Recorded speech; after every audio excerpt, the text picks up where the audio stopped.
Good morning, everyone. Looks I like Joe's think frozen. yeah, he's keeping us on hold a bit. But good morning. We've Yeah, got backup, welcome. so Jamie, haven't we? We do. We tag one in, tag one out. Yeah, welcome to Talking Bull. I'm not sure which episode this is off the top of my head, Steve. It's Um, a million, 1,150,000, yeah, I think. we're getting up there now, aren't we? Um, Yeah, well, Steve, do you want to do the introductions? There's obviously a new face on this yeah, morning. excellent. Yeah, good morning, ladies and gentlemen. We've got Taff on board with us. Taff's been with us, well, over a year now, but more full time recently as well. So really happy to have Taff on board. How are you doing, Taff? Are you all unmuted? I'm just trying to check with. I should be. Yeah, I think Yeah, we can Yeah, sometimes hear the you. yeah, I actual should screen be. moves. Yeah. I can hear you loud and clear, mate. How are you? Cool, good man, splendid man, splendid. Hello everyone, good to be on the Good to show. hear it. Mm. Yeah, good to have you, Taf's Taff. a very, very qualified analyst. We'll sort of like dive down into what he's done and everything when we get a time. I'll try and sort of pull up, maybe if I can just pull up the headlines. I can't share the screen because Joe's probably got the. Oh, maybe I can actually. Might be. Let me just check out, see if I can find out what the headlines are on our. Let me see if I can bring up our little PDF that Joe prepares every morning. I had a little. His computer died apparently. He just sent us a message, but he'll try and get back on. Let me Yeah, just try and. see if you can find it. No, it's a lot smoother than this normally, Taff. I promise you. Not Yeah, a I good think first impression. no, I think that's the first time we started the show and just Joe's just been sat there frozen with Yeah. like five Yeah, seconds of yeah, silence. it's Yeah. not a good first impression, man. But no, it's all right. It's all good. It's all good. Mm. Uh, yeah. Let me see if I can. Have a Yeah. look. Yeah. If you're struggling, Steve, I can jump into just some stocks and then we can return to headlines, or I'm Yeah. kind of It easy should what you think. be. It's just because I'm on a laptop as well. It just takes a little while. Joe's coming back Sure, yeah. now. By the time I get this up, Joe will be back and And he's he'll be Here back. he is. saying, There you go. Hello, guys. "Hello, mate. All right." I had all this lovely introduction of TAF planned as well, and yeah, it's just gone out the window. Should we Hopefully, go? you've Do you already want Yeah. done that. Oh, No, Steve, do you want to Steve, do it Steve again? did a fairly good job. Okay, Taff's that's all thinking, right. what a shambles. Yeah, I'm not surprised. On the first Um, day. yeah, well, it is lovely to have you here, TAF. As Yeah. Oh no.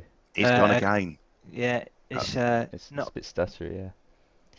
Yeah, so TAF's been working with us for a few years. One of our senior analysts, and we're very happy to have him on board. He's going to add, I think, something really good to the show. Hopefully, you enjoy it, Taff, and everybody else does as well. So should we get going? yeah, sure. I mean, have you got the slides Yeah, I up, have. Joe? I have, but I'll let you control that this morning. So let's get stuck into the latest headlines over the last 24 hours. A fair amount on there actually today. Fed rhetoric still broadly hawkish. The Fed Governor Brainard stated that monetary policy will need to be restrictive for some time and that the policy rate will need to be raised further. No indication on the likely size of the rate hike this month, and she reiterated that it was critical to guard against an increase in inflation expectations. There are some signs of inflation peaking. The latest Federal Reserve Beige Book stated that the rate of price increases had slowed in 9 of the 12 Fed districts. We've also seen a bit of reprieve in the yen. Remained under heavy pressure yesterday, surging to a fresh 24-year high intraday before fractionally closing below 145. And then there was a sharper correction later on in the session. In terms of what's going on with England, the Bank of England Governor Andrew Bailey stated that there are dollar-specific factors behind sterling weakness, with the Fed much more focused on bringing the demand shock under control. Although he did admit that there is a UK story behind sterling weakness as well, probably on the political situation that we've seen unfolding over a number of weeks. The other monetary policy member, Tenreo, stated that the bank should proceed slowly when there is a lot of uncertainty, and a gradual increase in rates reduces the risk of overshooting. She added that without a rate hike in August, rates were sufficient to return inflation to target. The cable rate recovered from a 37-year low yesterday, partly due to the correction that we saw in the dollar index, which we'll come on to in a moment. And yesterday we saw the Bank of Canada hike rates again. They increased interest rates in line with expectations by 75 basis points, taking the rate now to 3.25%, which is the highest level for 14 years. All eyes today on the ECB rate decision. That will be out around midday today. The forecasts are split between a 50 and a 75 basis point rate hike, but the majority seem to be backing that 75 basis point increase. So markets will, of course, be watching this closely later today. So let's move on to the chart. So in a change of schedule today, because we've got Taf with us, we have Steve going through commodities and cryptocurrencies. I'll go through FX. Taf will do the indices, and then Jamie will finish it off with some stocks. So, Steve, over to you. Yeah, it's funny. I was just thinking there while you were chatting about interest rates, Joe, and just wondering when the point will come where people really do flood from the risk assets of the stock markets and the indices, and look at the sort of like safer investments like bonds and things like that. And I think it probably will need to line up a little bit with inflation coming lower. Yeah, so I guess the bonds will also kind of fall into that risk category. But I was thinking the same thing yesterday. I mean, if you look at it now, we've got interest rates or 10 years at sort of 3.5%. And, you know, it's not really going to get much safer than buying into government debt, you would have thought. So at maybe the initial turning phase, maybe bonds will lead on the upside. I think if we start to see those turn, that will indicate that people are still maybe a little bit uneasy about moving back into equities in a big way, and therefore may prefer the least risky option, which would be bonds, which can yield you 3.5%, which is pretty good considering what we've been through over the last 10 to 15 years. And it's safe. It's guaranteed almost, isn't it? Almost, Taf. Almost, Yeah. almost, It's almost the imperative word there. yeah, exactly. There's a few countries that might argue with that comment, but you'd think that there's sort of like, particularly G7 countries and the more advanced economies of the world are pretty safe. But I don't know. I've got a feeling we haven't seen things like that before. Is that the sort of thing we see in the future? I don't know. Yeah, pretty dark start to the show. So let's try and see if we can find some light relief by looking at Bitcoin. Now, I talked about Bitcoin at the start of the week when we broke through this. I'm looking at the 4-hour chart here. We broke this through this sort of descending triangle type rectangle type formation, and we had this really a decent level of support hit on a number of occasions. Now, I did say at the start of the week, I expect this to be retested before we get the extension lower, and we got very close to actually retesting it yesterday. It stalled just at 19,450, so only 50 pips away from retesting properly. So that's close enough, I think, in Bitcoin. We've had a stall over the last 4 hours. Prices have pulled back slightly. So yeah, still maybe a deeper test, maybe a stronger test before prices come off. I'd really be looking at the hourly candles around Bitcoin now to see if there's an opportunity to maybe sell into this this sort of like this bounce that we're having. I don't think it's really sort of going to last too long before we move lower. One thing I read yesterday, obviously there's a big story with XRP Ripple and how maybe the US government have been a bit clever and trying to stall, using stalling tactics in the decision to I think it's to say whether it's a some sort of digital asset or whatever it is. I don't really know enough about the story, but Ripple is definitely one to watch. And they're saying that this could be what the US government uses to wipe out all its debt. So by adopting one of the coins, maybe something that's a little bit under the radar, XRP Ripple, there's a lot of talk about this, but Unfortunately, I don't know enough about it, but I'm sure we'll sort of like do a bit of digging into it. But if we look at Ripple from a technical standpoint, we had this decent sort of like well, it's a corrective rally, more of a sort of like bearish flag formation, and we're breaking down below it. But we've been down to 30. I don't know if there's a lot of wind in the background here, but hopefully Only you can hear coming me from okay. you, mate. That's so true. But we've had a nice bounce in line with the Bitcoin bounce, and this seems to be holding. Well, it's moved back above the break of support which we saw in Bitcoin, so it's sort of like looking a little bit more promising. So this level between, but if we go back historically, between sort of 30 and 40 cents, Ripple's been in that sort of like area since early in June. So yeah, that's one to watch for the future. We'll jump back with that on that at another point.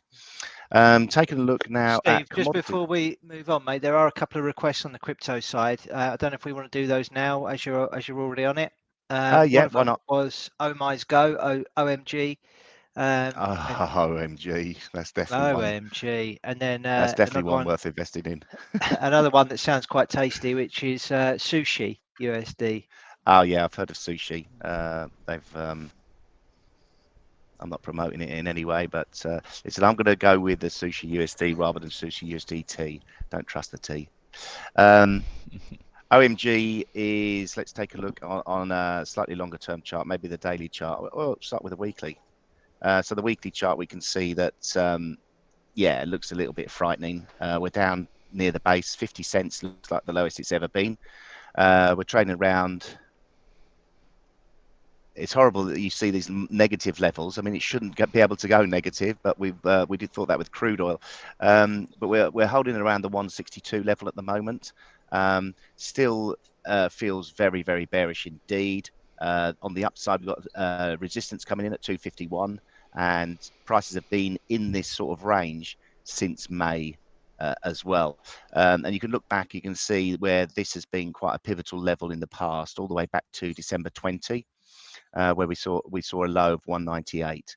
So yeah, looking on that on a short-term basis, try and get any levels to watch, patterns to watch. Nothing really going on. We've had a nice like spike higher. We've had price action stall at 185 and reverse lower. This could be setting up for a nice little head and shoulders formation on a short-term chart. That's where we see the spike up. We see a little bit of a pullback. Then we see the ultimate head.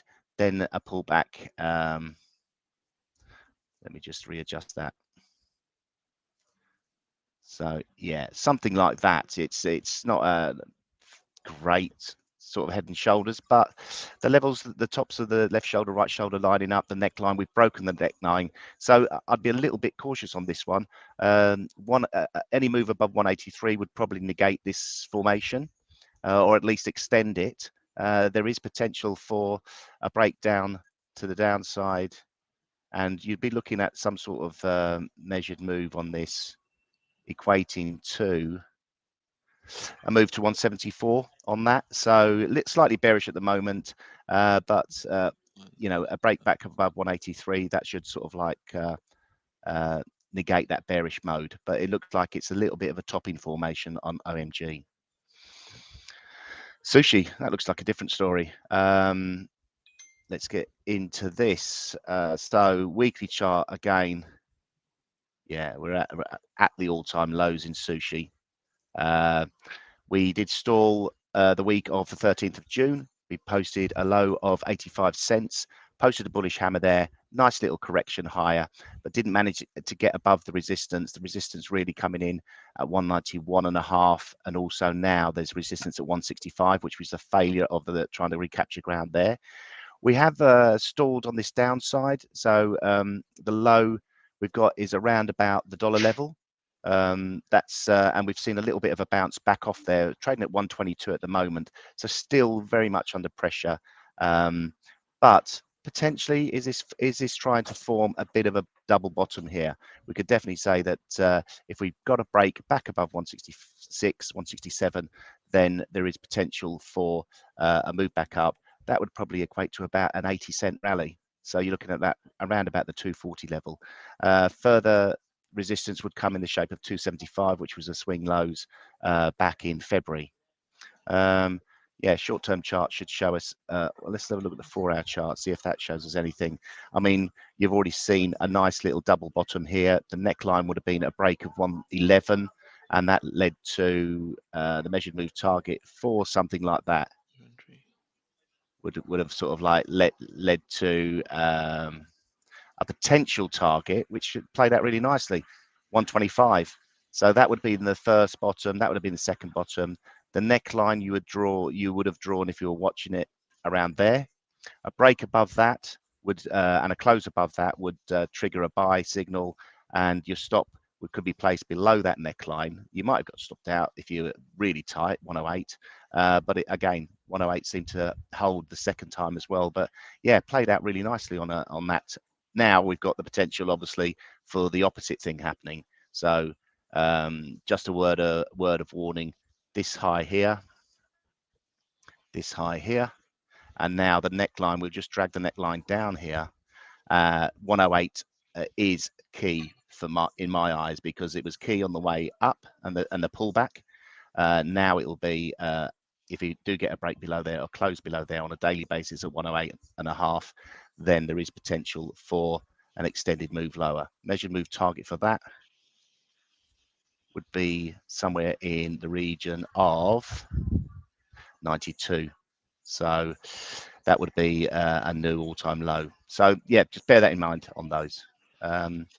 Thanks, I'll move on to commodities now. Looking at gold. Gold had a bit of a rally yesterday. I think I was still selling this and gun to head, so I've had a couple of failures. That's why we've called in the reinforcements, called in the cavalry with TAF to sort of try and help us out here. Yeah. So yeah, this supportive level in gold has held again. Nice reversal from here. Looking for like just an ABC correction, which it's hit. Resistance now coming in at 1726. That's the next level to really test. Obviously, if you're still sort of got your bearish head on, bearish boots on, that would be the level to sell in front of. We've had two, nice defined attempts to sort of like push higher, which have failed. Maybe looking for a third.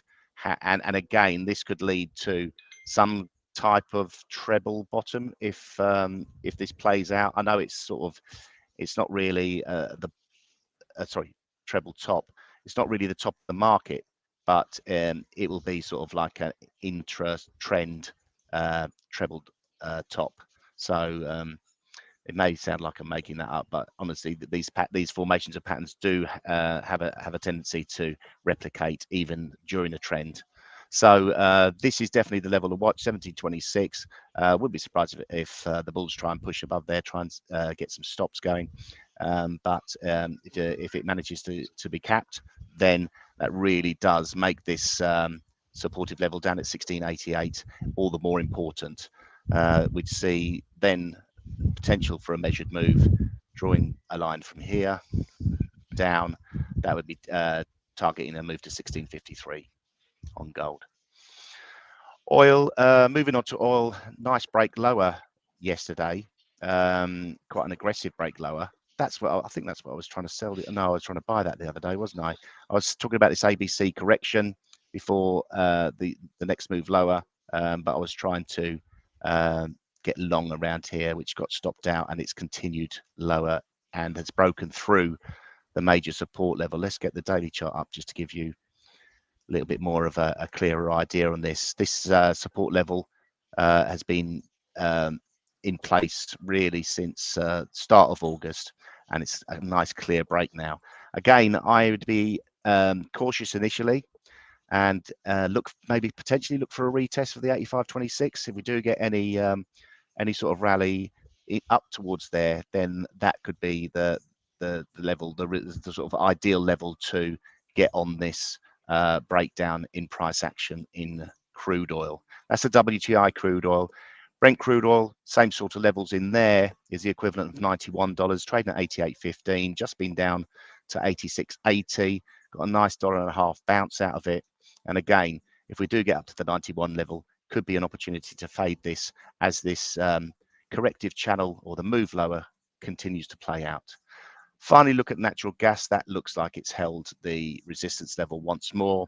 Really focuses on the 755 level. A break of 755 really opens up the downside, and we could see sort of lower prices. It would be nice to see lower prices in these in the energy sector, just to sort of get us as we're running into winter.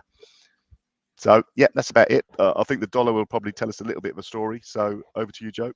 Thank you. Sorry, a few technical issues this morning from me, but let's hope it holds up and I can share my screen. Here we go. Right, let's get to the dollar index. Yeah, interesting session yesterday. So we rallied to new highs. As you can see, let's just get rid of that line temporarily.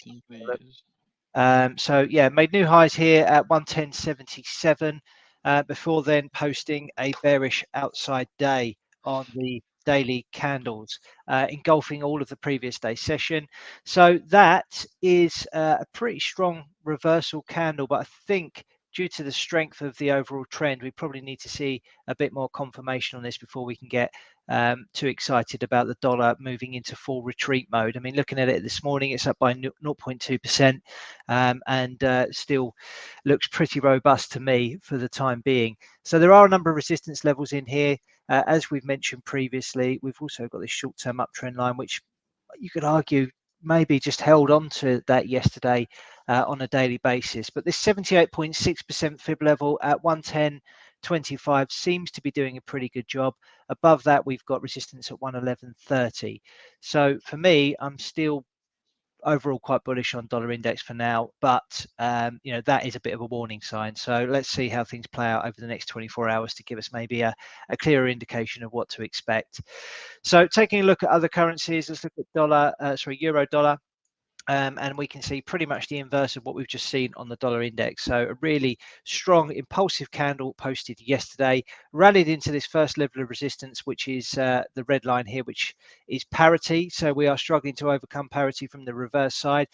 Parity isn't really a technical level as such. There's no real sort of defined supports or resistances that have been highlighted there. It's just more of a psychological number, but it seems to be doing a job, and that can often happen with markets. So do keep an eye out for these big round numbers, because they can have a psychological impact, and that seems to be happening here. So we've rallied into parity. We're stalling at it at the moment. The overall trend still remains bearish, so maybe just getting a little bit of consolidation here in the short term following the bout of selling that we've seen. If you look at the candles in recent weeks, there has been a few candles that have highlighted indecision, so a few dojis thrown in the mix there. But overall, I think the trend still remains bearish, and any upside is probably likely to be capped into this region here, which potentially offers around 240, 250 points worth of upside from current levels. In terms of the downside target, still eyeing up really this 95.95 level, which goes back some way on the chart and is a pretty key level. So I think ultimately that is the price target that we're looking for on the downside. Looking at cable, that posted a pretty impressive reversal as well. So it bounced pretty much to the tick off of the pandemic low that we saw in cable. Really strong reversal. Not sure whether or not that is primarily being driven by speculators trying to defend that level. Wouldn't be surprised if that's the case. We are retreating today down by over 0.3% as things stand at the minute. So although that candle's impressive, I think we need to see some follow through and some confirmation of that candle before we can get excited about a broader correction in that. And if we do get a correction, I think this will be the target we're looking for, which is at 117.61, a previous swing low, which should now act as resistance on the reverse side. Looking elsewhere, so yen, obviously we talked about that, continues to be very weak. So we saw Aussie yen break out to new highs yesterday.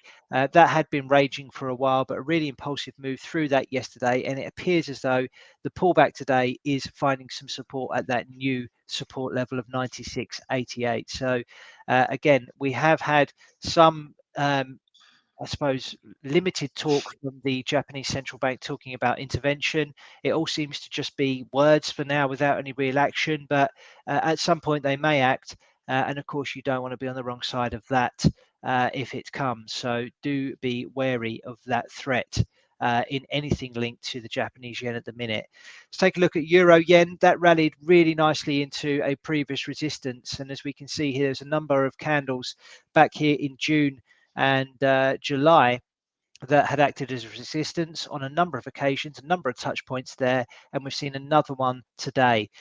Early in the session, we saw a move up to that level, then followed by a rejection. So it'd be interesting to see if this is the candle that we're looking at the close later on today. If it is something like that, then that would be a pretty good indication that we've got some stiff resistance there, and the short-term speculators may be able to capitalize on that in the very short term. Staying on the yen theme, let's look at New Zealand dollar yen. Similar situation, broke out to new highs yesterday, pulling back to find support at 86.95. So let's see if that's got more willing buyers to continue pushing that higher. And then we'll finish off with dollar yen. That continues to move higher. No, obviously, fresh breakout there. That happened a few days back on the 1st of September. A little bit of a rejection from the highs that we eventually reached at 144.92. But again, it still looks pretty powerful and showing no real signs of reversal at the moment. Looking at some of the European currency pairs, so euro sterling broke through the 78.6% fib level quite convincingly yesterday with a big green candle, posting further strength today, now targeting these previous swing highs from the 15th of June. And if we can take that out, then it looks as though we may have completed some sort of bottom pattern here. It's been a long time coming. It's been very drawn out and very choppy, but a clean breakthrough here. There's a lot of fresh space for us to attack on the upside. So that would indicate that euro is looking a bit more robust than sterling is at the moment. But don't forget, we've got this ECB number later today, so that could be quite pivotal. What else have we got? Sterling just really highlighting the weakness there. This is sterling versus the Canadian dollar. Still trading in a bearish channel, broke to new lows below 153.50, showing no signs of slowing, still looking pretty awful all in all. If we look at sterling Swiss, it's a similar situation, making new lows this morning on that, following the breakout of this kind of minor consolidation pattern. Again, no signs of that slowing, looking pretty rough. I think that was pretty much all I wanted to cover. So let's leave that there and we can hand over to Taff and you can run us through All right. some pieces. Okay, let me just share my screen. There you go. Yeah, nice. We got it. All right, you got it. Yeah. All right, fine. So I'm just gonna start on the Aussie 200. I like using this indicator here, Ichimoku. It's basically your support and resistance, but it shows it in a kind of messy fashion. But if you get the hang of it, really, it shows you what's going on in the market. So I'll start on the weekly. So we look like we're in a bit of a correction here from the highs that we had in August, and I'll just put a yeah. I think we're somewhere okay. So we had a good, nice little bounce here from the 38.2, and the weekly here is the weekly is bearish, but we seem to be having a bounce. As you can see, this is today's candle, right? Yeah. So we've got a bounce that's coming in on the weekly, a correction from the correction. So I would really say that I'd look for this zone right here. Yeah, there you go. I'd look for this zone right here for price action to continue going down. So temporarily we go up and then looking for a reaction from this zone here and then potentially going down again. That's on the daily, and then intraday we seem to have started already. So okay, we seem to have started already. Look at price there, just going down. So generally the trend is bearish, and we're looking for that bearish trend to continue. But here we seem to be bouncing on an intraday level. But for selling, I would really be looking to come up here. If price manages to come up here and gets a reaction, then I would sell right here and then come down a bit more. Let's go to the let's go to the DAX. Okay, let me just remove the to make it a bit on the weekly again. The DAX here, temporarily we're on a bearish trend, but interestingly enough, we've got this zone here. If you look at it, we've got this zone here that price simply just can't seem to get over, and yeah, and we've got a triple, almost like a triple bottom that formed here. So I would just do this. Yeah. Yeah. So we're looking for bearish continuation, but we bounced off this zone here. So I would look for price to go up and look for price to go up and possibly target this trend line area right here, and then short it again from there. So I look for this bullish bounce to continue right up to the trend line somewhere here, and then the bearish continuation to just continue going on there. That's on the daily, and then intraday. Intraday, the markets seem to be going down today in the morning, and but like I said, this zone, yeah, I expect this zone to hold intraday. I expect it to hold. I look for price to really go up, to bounce up a bit, and then come to this zone here, like I said, on the daily here, from here, and then we possibly continue going down. That's on the DAX, and then on the FTSE. FTSE's a horrible market, Tef. Oh, it doesn't look so bad now, isn't it? Yeah, it looks okay, but it's a very horrible market to analyze. I hate it. Is it? Yeah. All right, cool. Fine. On the FTSE here, we can see that the reason I like Ichimoku is that it shows you simple support and resistance. You can see on the weekly here that we really price came down, but just couldn't get over this SSB here, right? And then we've got a smallish bounce that's coming off that level here. If we dig down to the daily, this is that area here. This is that zone here that I highlighted. All right. So price came down, couldn't get over this, and then we're seeing a bit of a bounce. But overally, we are in a sort of like bearish trend, but we're bouncing off this level here. And yesterday we had this awful looking bullish hammer here, price just bouncing off. And today in the morning we seem to be marginally going higher. So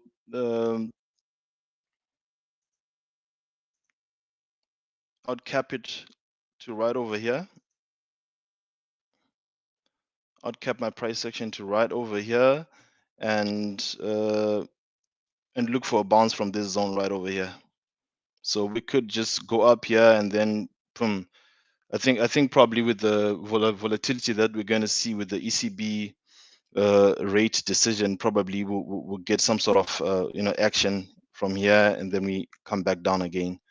So that's on the FTSE right there.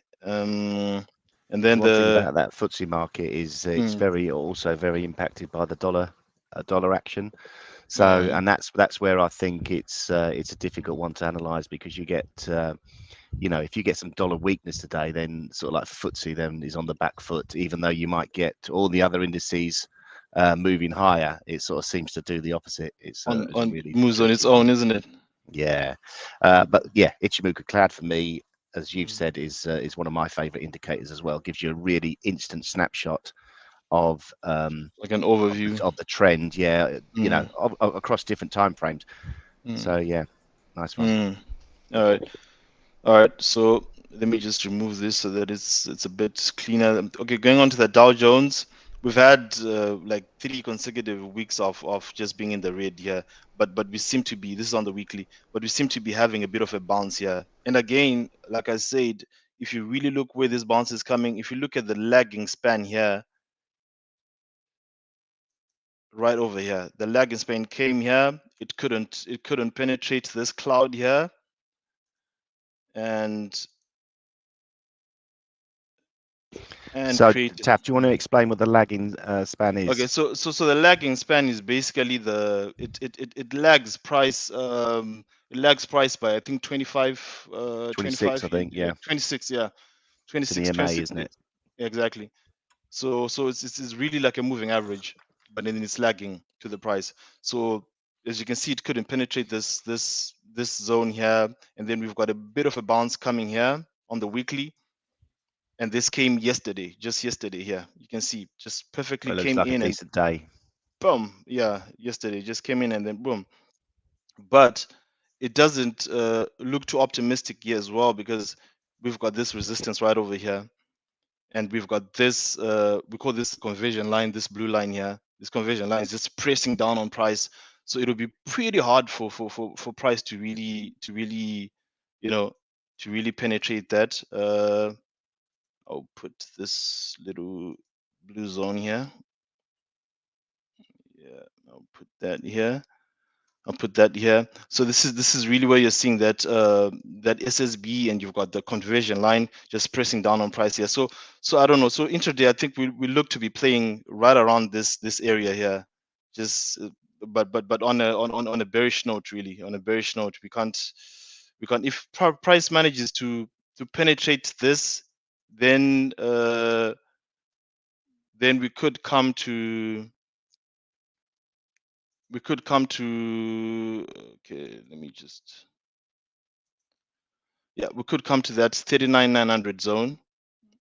We could come to that 3900 zone, but that's very unlikely. I think we're going to see a bounce from this zone that I just highlighted here, and then price is just going to keep going down.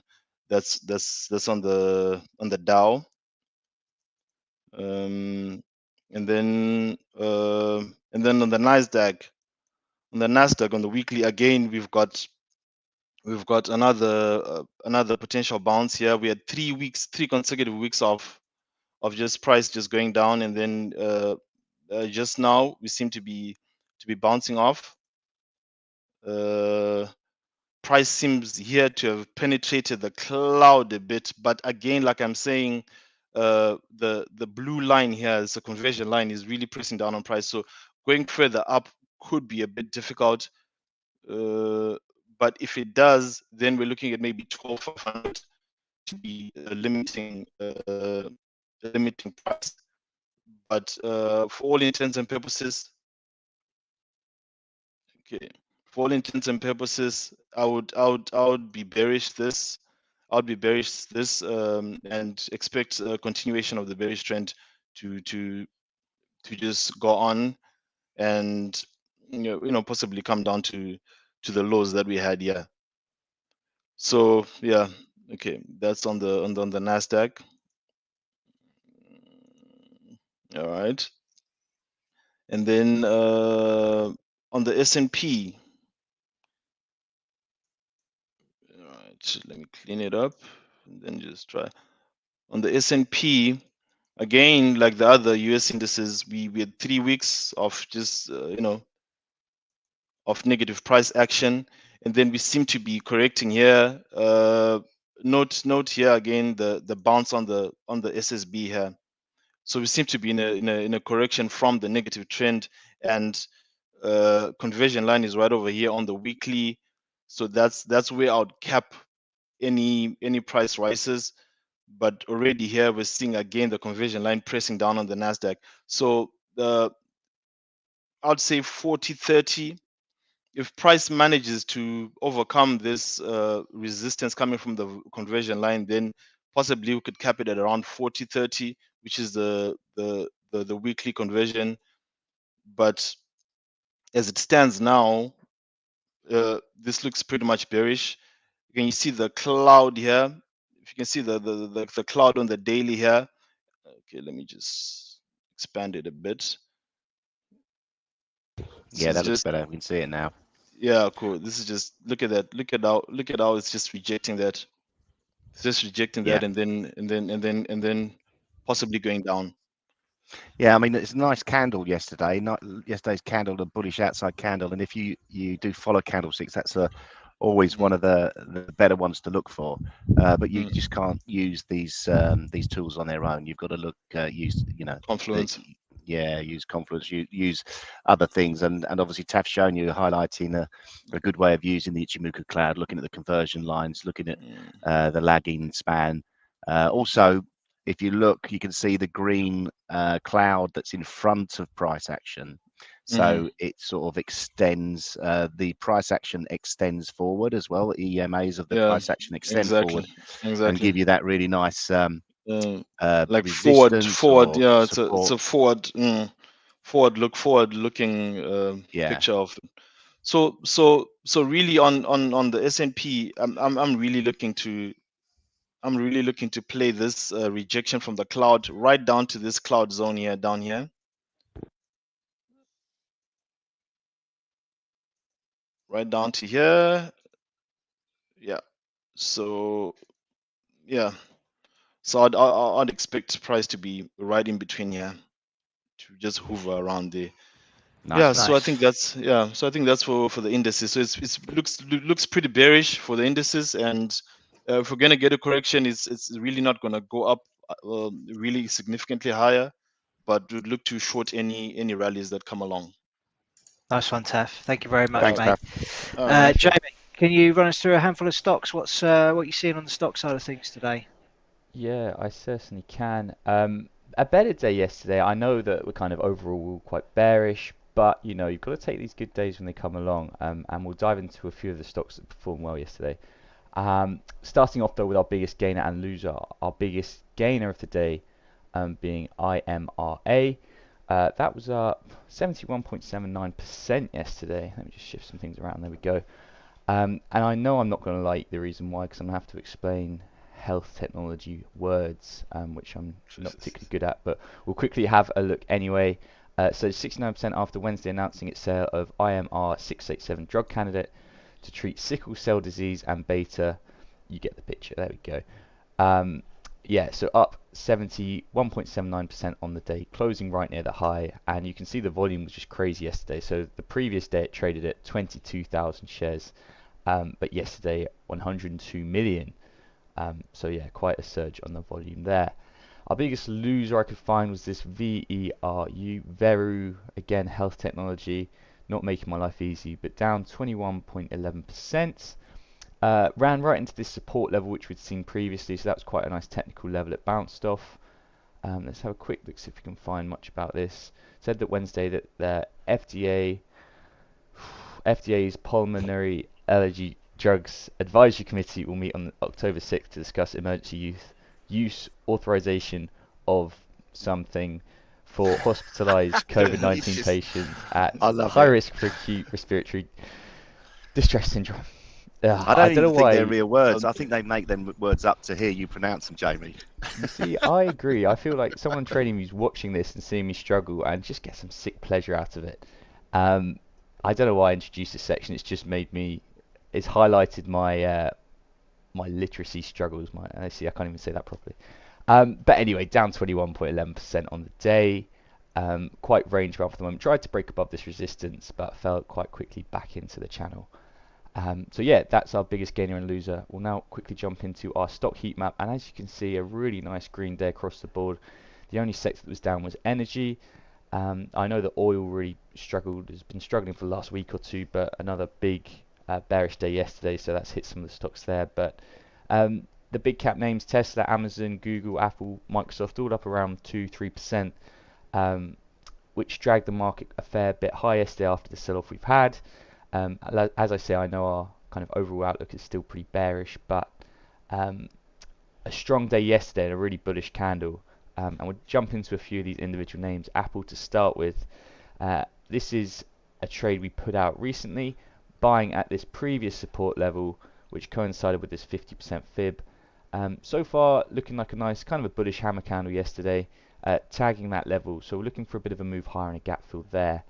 But pretty good volume yesterday as well, actually. Look, you can see for the first time in a little while, um, the volume moving above the 20 period average, convincingly on the bullish side. So looking quite strong there, at least on a short-term basis. Let's see if we get any follow through today.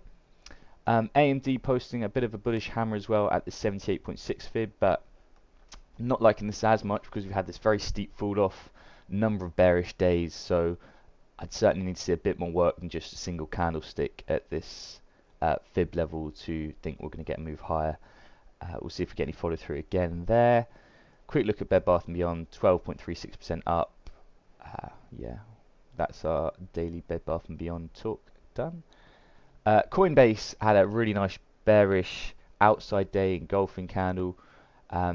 Volume, nothing to really get too excited about, but regardless, we are seeing, from a candlestick perspective, that is really nice. From the bullish side, if we take a look at some fibs here as well, if we got anything lining up, no, not really. Didn't quite get down to that 78.6% fib. Again, let's drill this down to a 4-hour chart. What are the key levels we need to get above? I think from an intraday basis, this is a pretty key resistance level. See if we can get a break above that today. We'll fly through a couple more. GME is the one that stood out for me. You see a sea of green on this right-hand side, and the only real red day of note or bearish day of note was GME, which reported earnings after close. So actually, let's see what the 4-hour chart looks like. Much better actually. Look at that, bought up after close, closing at 26.84. So right up at the high of this previous day's candle. Today will be the day though that really tells how the market digests that news. If we get more of a sell-off today, then you know we could really be coming right back to these lows down here at about 1950, which I think is probably, judging by the last couple of weeks' price action, more likely. But yeah, not looking so great, but it looks like it's responded initially well to earnings. We'll jump into a couple more. Meta still in this channel. We've seen a bit of a bullish candle yesterday, like a lot of these stocks have had at this low. I think you could have probably done quite a good job just buying at this 61.8 fib with a pretty tight stop for the last 2 or 3 months. It's been really range bound this. So yeah, not really too much to say. Volume, nothing to be too crazy about either. Microsoft, we don't really need to look at this. Nothing too crazy. Again, we've had a bit of a sell-off there. Novavax up 7%, but that doesn't really mean too much to me when you look at that bigger picture of price action. We could be getting a retest of this kind of zone at some point where price found support. There was also a bit of consolidation on the way down. Perhaps a bit of a retracement up to that level before the sell-off continues. I think that would probably be most likely. What else have we got? Nvidia trying to hold up at this support level we've seen here. Bit of a bullish hammer, but again, like AMD, the speed of this sell-off suggests for me that there's more selling coming. It'll just be when, really. Let's finish on a couple more. Let's see. We've got Tesla. Tesla had a nice day yesterday. This really bullish looking candle. We said from the intraday perspective we wanted to close above this line for a bit of a short-term double bottom, and we did get that. We have set a short here, bit speculative, playing off this double top, sorry, looking for a retest of that zone which we've got. So let's see where the market goes from here. I don't think there's too much more to look at. We'll finish on Twitter today, as this gapped up and posted this bullish Marabuzo candle. Yeah, so looking pretty strong there. The volume's picking up a bit as well. We've got a gap open from this point, so that could be a nice level to target, potential more selling to come in. But yeah, a really strong day there, opening at the low of the day and then closing right at the high of the day. So yeah, looking pretty strong there. Obviously, like I've already said a couple of times, overall outlook is still pretty bearish. So let's see if we can get a bit of either consolidation or just some kind of bottoming pattern in some of these stocks and the general market before we really start looking for a bit more long-term bullish price action. But for me, yeah, it's still selling rallies overall. Thank you very much, Jamie. Thanks, Jamie. And to everybody else. So, right, let's get on to the Gun to the Head challenge. So this is the bit of fun that we do each trading day where we run through trade ideas that we think can work between now and 9 o'clock this evening. It is very speculative. It's just a bit of fun. I reiterate that. We are coming up with these ideas pretty much on the fly, and we have stops and targets on everything. Of course, risk management is imperative in all trading, and we again will monitor the price action of these ideas and close them off at 9 o'clock UK time, or when the stops or the targets are hit. So a quick recap on yesterday's ideas before we go into the new ones today. If anybody wants to check them out, you will be able to find them on our TradingView profile, signal_center. So let's start off with my trade idea, selling NASDAQ. So as we are all aware, there was a pretty decent bounce in the equities yesterday, and as such, that meant that was stopped out. So it did go quite a bit beyond the stop loss, again, highlighting the importance of stops with trading. So we took a 1R loss there. Steve was looking for gold to continue moving lower based on the dollar strength that we've become so accustomed to. Obviously, yesterday we saw a turnaround in the US dollar, and sadly that was stopped out too. So that's 2R down.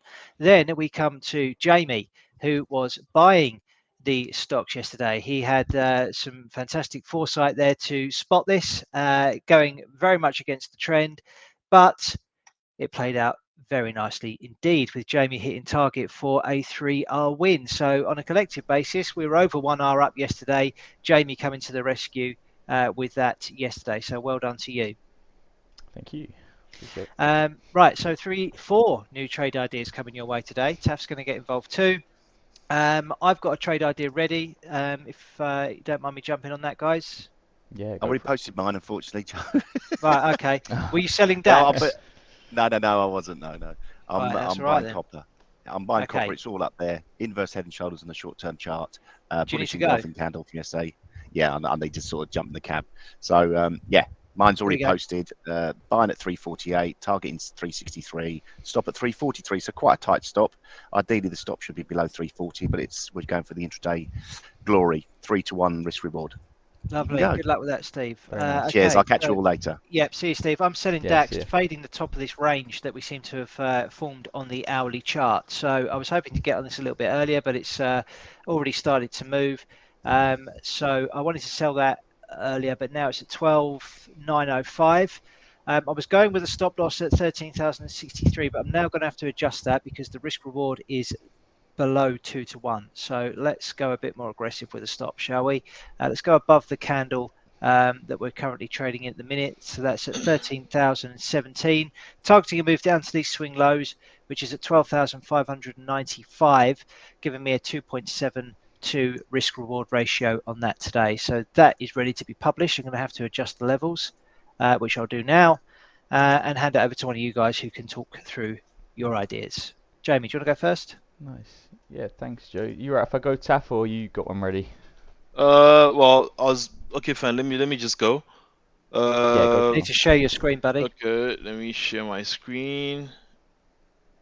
There you go. Well, I was initially going to go for the. In fact, let me just do that one. Let me do that one. It's similar to Joe's trade, but this is on the S&P. Go for it. All right. There we go. There you go. Yeah, so I'm looking to play this rejection from this cloud top here that's already taken place on the daily, but I'll go down on intraday and just sell the market. Come on. You need to re-click it. Yeah, there you go. Put my stop tight right over there, and then look to target down there. The previous lows here. Yeah, I think I'll make my stop even tighter. Okay, yeah, I think 2.45 is all right. Yeah, there you go, 2.45 risk reward on the S&P. I'm looking to sell the market now and then targeting 3885, and with my stop just slightly above 4,000.